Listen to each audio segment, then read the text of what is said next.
As we move into the message for this morning, I would invite any children to move over to playground if they would like to do that, ages 3 through the 5th grade. This is your special time right over there. It will be a lot of fun. And as they go, glad you're here. Glad you're going to go over there. That's a lot of fun. And as they go, I want to begin my sermon today by asking you all to remember perhaps a special relationship that you had, dating time, whenever that was, you were dating someone and things were going well. Maybe it ended up being your spouse, I don't know. But you might remember that in the midst of dating, and if it was going well, there was a watershed moment for you at that time. It was when you or the other person felt compelled to say 3 words. You know what those were? I love you. Now, those who were less courageous added some words like, I think I'm falling in love with you. That's because if the person responded with a look of someone seeing an axe murderer, you can back up. I'm just thinking, I'm not sure yet. That's what it is, because when you say those words, I love you, or I think I'm falling in love with you, then it's sort of a make or break point for the relationship. It's, if the other person responds accordingly, then you have a deeper level of commitment. I had a friend who was dating a girl for a few weeks, and it seemed to be going okay. She wrote him a card, though, that said, I love you. And he wasn't quite there yet in the relationship. So when the girl called that afternoon that he received the card, and she asked, did he receive the card? He responded, well, yes, and thank you. The relationship didn't last a week after that. Now, at least, though, my friend was honest, because as we turn to the scripture today, Israel was not honest. There's a great image that a lot of the Old Testament writers use, which is that God is like in a dating relationship with the people of Israel and says, I love you, hoping that Israel will respond accordingly with, I love you too. Well, Israel wasn't as honest. Israel didn't say, well, thank you. It was, sure, I love you too, God, and then entered into a relationship and didn't keep the relationship, did not keep the covenant, would go off and honor the gods of the countries around her as she developed a country, and in cultivating lifestyles that were foreign to the ethics of God's kingdom. So Hosea, a minor prophet with a major message, I like to say, really focused for the first 10 chapters of his book on this image of Israel being a faithless marriage partner to God. As a matter of fact, Hosea said, God commanded me to marry a prostitute. Her name was Gomer, and I give my loyalty to Gomer, but Gomer will continue to play the harlot, will continue to commit adultery regardless of my loyalty to her. So the whole thing was, Israel, don't you see how disloyal you've been? Come back to God. Come back and honor the covenant. That's for 10 chapters. Now, suddenly, Hosea shifts an image, and it's an abrupt face that Hosea does in describing a new image of how God really relates to the people of Israel. Listen. When Israel was a child, I loved him, and out of Egypt I called my son. The more I called them, the further they went from me. Kept sacrificing to the Baals, and they burned incense to idols. And yet I, who taught Ephraim how to walk, I took them up in my arms, but then they did not know that I healed them. I led them with the bands of human kindness, with cords of love. I treated them like those who lift infants to their cheeks. I bent down to them and fed them. They will return to the land of Egypt, and Assyria will be their king, because they have refused to return to me. The sword will strike wildly in their cities. It'll consume the bars of their gates and will take everything because of their schemes. My people are bent on turning away from me. And though they cry out to the Most High, he will not raise them up. How can I give you up, Ephraim? How can I hand you over, Israel? How can I make you like Admah? How can I treat you like Zebodies? My heart winces within me. My compassion grows warm and tender. I won't act on the heat of my anger. I won't destroy or return to destroy Ephraim. For I am God and not a human being, the Holy One in your midst. I will not come in harsh judgment. The word of God for the people of God. Thanks be to God. So did you hear the shift? Hosea goes from a romantic understanding of God's love for us to a parental understanding of God's love for us. That's totally different. There's sometimes this passage that Larry read has been called the John 3:16 passage of the Old Testament, because for some it seems like it's out of place. It's like a direct line from Hosea 11 to where Jesus says God is to be called Abba, Daddy. I think it's a mistaken caricature to say that the Old Testament portrays God as God of wrath and New Testament as God of love. It's totally mistaken, because the Old Testament, sure, it does have some places where God is seen as wrathful or vengeful, if you will. But personally, my opinion of those passages is that it's more a reflection of the people writing those passages at a particular time in Israel's history. My estimation, it's times when it was make Israel great, and it was like God is on Israel's side, and so God must give this command to wipe out this city or that, or God is to visit punishment upon people to second and third generations. To me, my opinion is that it's sort of like the opinions of writers at a particular period of time. I could be wrong, but that's just my opinion. What's not an opinion and what is a fact is that there are just as poignant an example of God being a God of love in the Old Testament as there are examples in the New. Because in the psalmist, you have the psalmist saying that God is abounding in steadfast love, slow to anger. You have the illustration that God is in Isaiah, a God who, even though a mother might forget her nursing child, God will not forget you.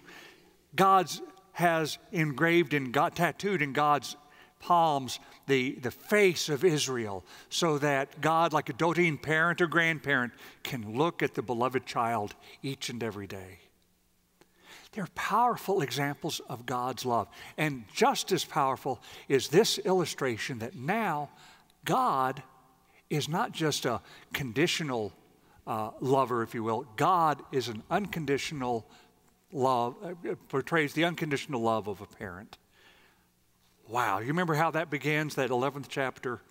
When Israel was a child, I loved him, and out of Egypt I called my son. I led them, or him, with bands of human kindness, with cords of love. I treated him like those who lift infants to their cheeks. I bent down to him and fed him. That's gorgeous. That's beautiful. That's tender. You see, romantic love is conditional. Parental love is unconditional, and that's a switch. In romantic love, a person says, I love you, hoping that the response will be, I love you. In parental love, a mother tenderly holds her baby next to her cheek, pats his little back, and says, "I love you." And how does the baby respond? He poops his diaper. And for the next several years, will continue, metaphorically speaking, filling the diaper. And the mother will still say, "I love you." That is unconditional love. I've come up with a really good metaphor, I think, image of what parenting is all about.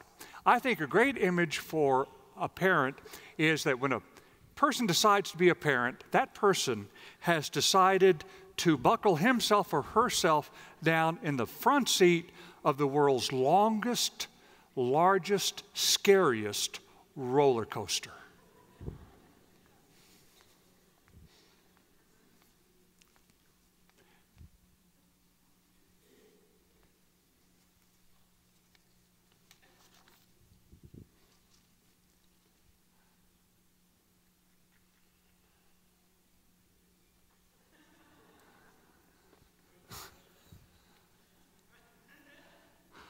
Now, I'm sorry, choir, that you didn't get sick like they got sick. But that's what parenting is. You're out of control. You're on a ride that you don't know what's going to happen. One time it's slowly clanking up to the top of a crest, and then it plunges 60 to 70 miles an hour, a death-defying plunge, until it pulls up into a G-pulling turn that rattles your vertebrae in your neck, a couple of corkscrews in it until it comes to a racing stop in the shed where you got on, and you look over to the child who is running the controls, and you know what you say? "I love you." Didn't you hear that in the passage? You know, that it starts with God saying, "I'm your parent," but then God gets mad. "I'll give you up. The sword will wildly move and turn back and forth because of your continued turning away from me." But then God catches God's self. God remembers that God's not a jilted lover, but a doting, love-struck parent. And he says, "How can I give you up? How can I hand you over? My heart winces within me.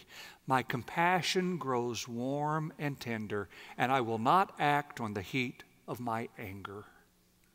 For I am God and not a human being, the Holy One in your midst. I will not come in harsh judgment." That is the God we worship. That is the God of the Old Testament, the God of the New Testament, and the God of our Testament right here, right now. And I think one of the most important things a child can ever do at some point in his or her life is to understand what their parents went through as they parented that child.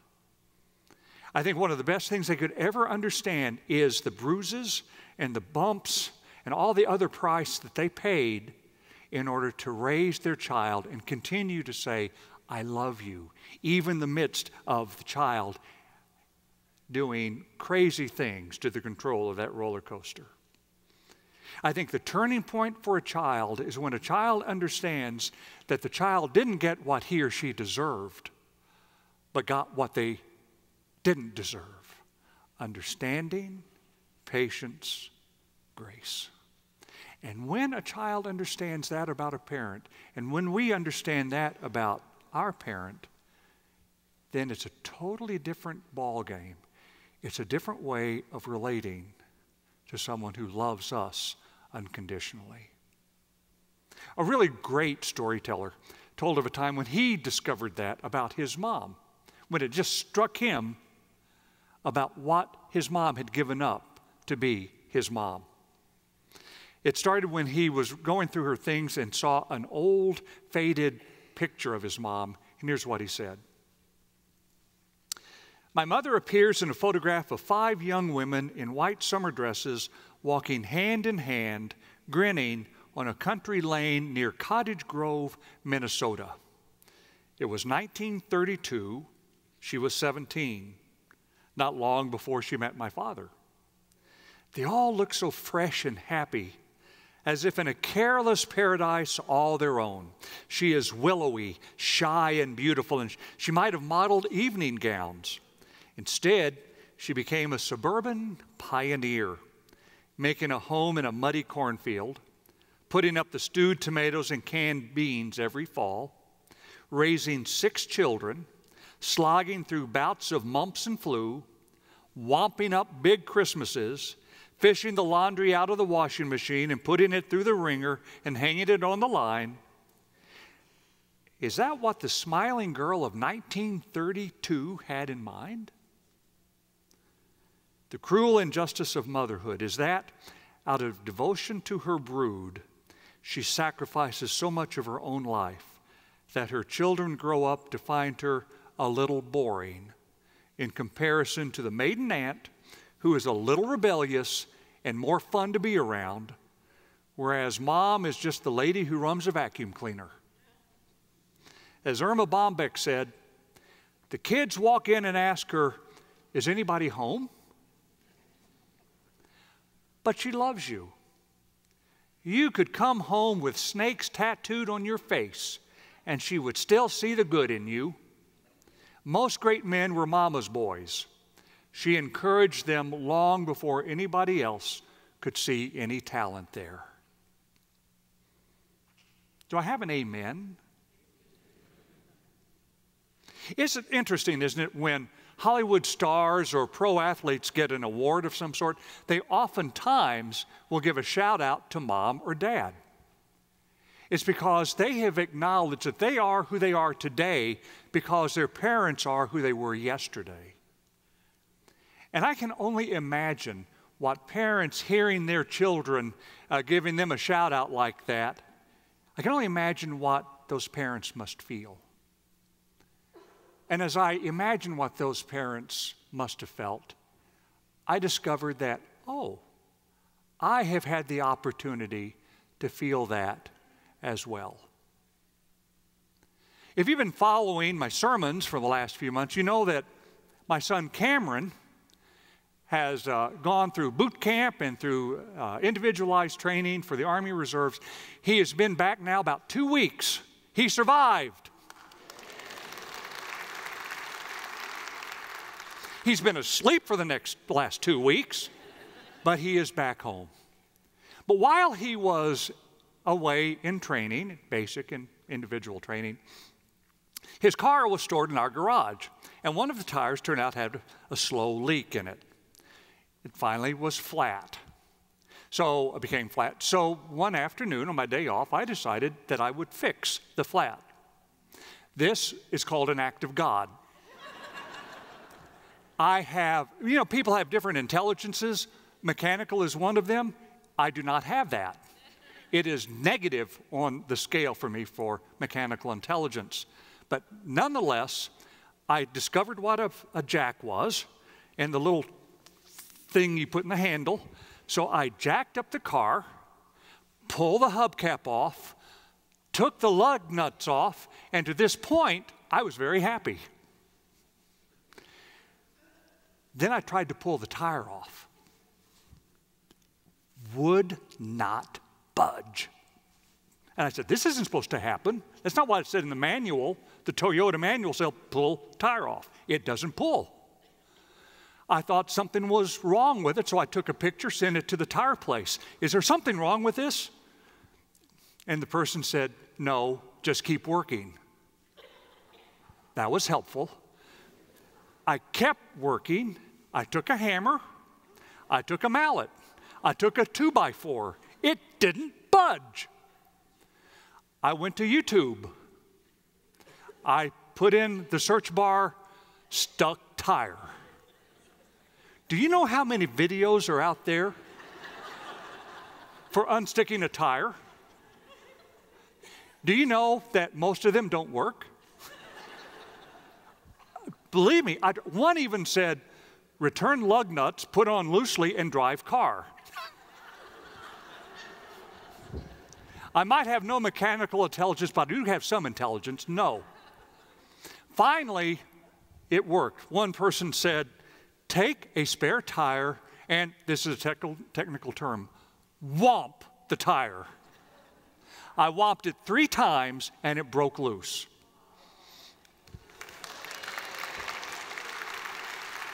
You all are awfully kind. Thank you. You know, it turns out that there's rust, and it can be just like glue on it. So I took the tire off. By this time, it's raining. When you take a dirty old spare tire, or dirty old flat tire into the rain, it turns into black sludge. Didn't anticipate that. Took it over to Dobbs, waited an hour. It was fixed. It was still raining. Took it back out, more sludge. Put it back on the car. Did the lug nuts, put it down, put the hubcap on. Now you may applaud. Yeah, thank you. You are kind. Well, something that should have taken maybe an hour on an afternoon took 4. But it was day off, and it was an investment in my son. The next day he called. I think that was like the second call that he could make from his fort. And we were talking, and I, in the midst of talking, I said, Cam, I changed your tire. It was flat. And you know what my son said to me? He said, "Thank you, Dad." Thank you, Dad. Now, my son has thanked me before, you know, and daughter has too, but it just struck me different at that time because you see, my son for the last 10 weeks of his life had been treated like an earthworm. Basic training. He was called names, he was cursed at, he was pushed to the point of physical and mental exhaustion, and someone hundreds of miles away was still thinking about him, caring for him, and giving him the gift of a fixed tire. And it just felt different because it's like he understood the sacrifice made with love. Thanks, Dad. And what did the writer of John's gospel say? For God so loved the world. For God so loved Israel. For God so loves you that she gave us everything.